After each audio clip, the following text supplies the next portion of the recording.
একদম র থেকে কিভাবে ডোনাট বাসায় তৈরি করে খাওয়া হয় সেটা দেখাচ্ছি এবং খাবো। বাসায় বানানো হচ্ছে ডোনাটগুলো।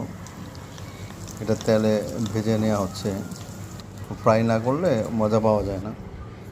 এই যে বানানো হয়ে গেছে, ফ্রাই করা। এটা আইস এটা আইস সুগার দিয়ে করা আর কি। আমিও একটু খেয়ে দেখলাম, এটা একটু ডিফারেন্ট ক্যাটাগরির।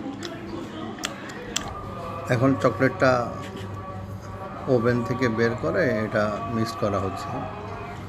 এই যে লাগানো হচ্ছে ডোনাটে, দেখুন তৈরি হয়ে গেল মজাদার ডোনাট।